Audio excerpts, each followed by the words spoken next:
Welcome back, nerd shit. Thank you for clicking. For this episode, we will be reviewing WandaVision 3 and 4.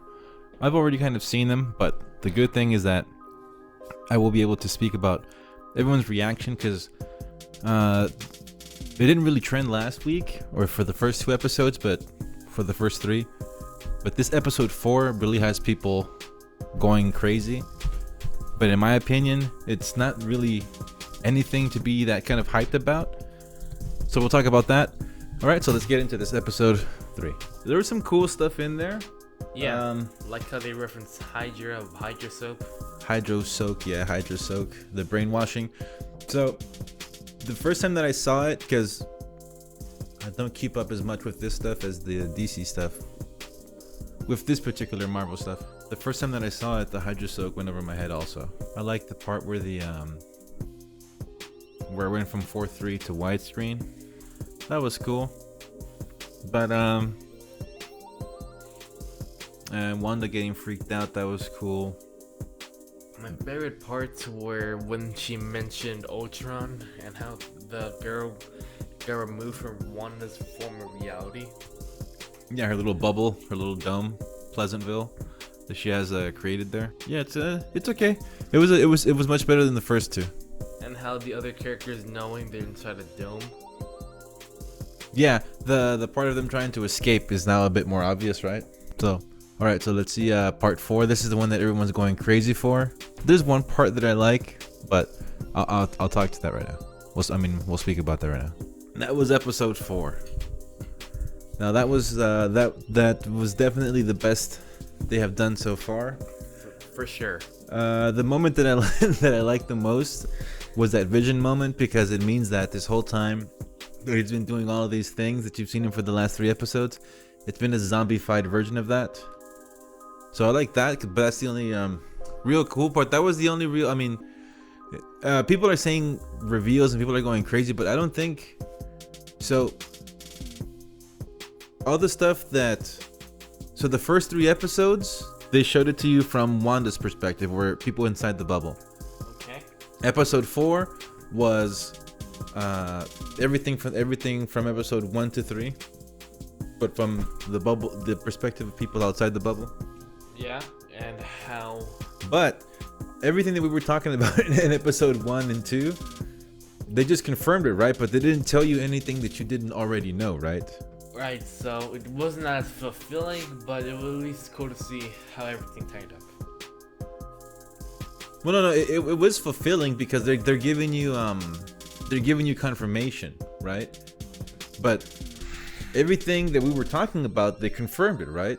Right. So the thing that I don't understand is right now the people are going crazy online. It's like whatever, however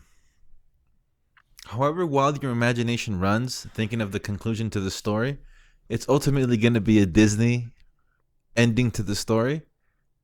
How Wanda gets her happy ending when she's outside of the bubble, that sort of thing. No, not like that. But what I mean is that whatever the imagination is going to be, you don't have to imagine so much, because at the end of the day, it can only be something within the confines of Disney. You understand what I'm saying? Like, it's not going to be some kind of crazy out there ending. It's going to be something that just wraps it up nicely in a little bow. Like Endgame? Something like that. It's going to be something a bit more predictable. So that's why I don't think all the crazy speculation that people are doing right now, it's kind of like, yeah, I get it, because you guys haven't seen anything Marvel in a while, but at the end of the day, this is still a Disney project. This is still a Marvel thing. So it's not like the ending is going to be crazy. The ending is just going to be her realizing something like that. Get out of the closet. Something like that, or touching the little soul gem or something. It was pretty good though. I like that part a lot when they showed Vision. Being, dead. Yeah, this is the other thing that I didn't hear people talk about. So Monica Rambeau. So I believe that's the original Captain Marvel. But WandaVision takes place in the present time, which is now. Captain Marvel takes place in the 90s. Her friend is I believe the same character, or Monica Rambeau, the mother that died. She is the mother in Captain Marvel, and the little girl is this person that we just saw right now. This because her mother died of cancer, and in Captain Marvel, Captain Marvel's friend, which I believe is Monica Rambeau, something like that. She has the same last name, Well, and she has a daughter. I know you haven't, but that's what I'm saying. But I haven't heard people talk about that online. That wasn't one of the spoilers that I heard people going crazy over about. So I thought that was kind of funny. The beginning was really, really cool, right? Right. Everyone coming back from the snap. That was a pretty good visual. Yeah, that was really. I also like the way the show looked. The sitcom stuff, they nailed the look of the '60s and '70s and all that stuff. And 50s. Yeah, they nailed that. But this one, I like the way that it looked. The only part that I thought was like nitpicky was when she meets the agent, when Rambeau meets Agent Wu. There's certain parts where they do a wide shot and it looks like beautiful, right? Right. And then when they do the close-ups, you can tell that it's like on a soundstage and it looks fake. Well, what do you expect? It's CGI. No, but that's what I'm saying. But like they should have just shot the whole thing, because there are shots that are wide that look beautiful. Then for the close-up they did in the studios, they should have just shot the whole thing out there on location. Is what I'm saying. Well, it's just a nitpick. I also have a nitpick. Marvel has, well, been giving jokes way too much. I mean, Yeah, the scene when she they must miss you at Quantico. No, sir, the softball season's over. So stupid. That one didn't land at all. Yeah, the jokes don't land. They're kind of. I feel they're super when cheesy. she asked for coffee, they should have ended it there. It would have been a tiny bit more funny. The end up being going round and on.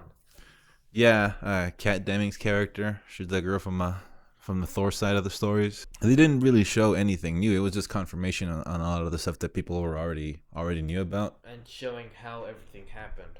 Oh, that's pretty much it. I mean, that's pretty much it. I mean, I'm more excited to see what comes next, but like I said, my expectations for the ending are low because at the end of the day, it has to fit a certain parameter. So When the third episode, as soon as she got kicked out, I really thought about that South Park clip. Tom Cruise get out the closet. That's immediately when I thought about it. Huh? Okay. Well, till next time, enjoy the nerd shit. We out. Wake up in the billions, I am the billions. I remember flipping onions just to feed my minions, my minions, my minions, my minions, my minions. Wake up in the billions, I am the billions. I remember flipping onions just to feed my minions, my minions, my minions, my minions, my minions.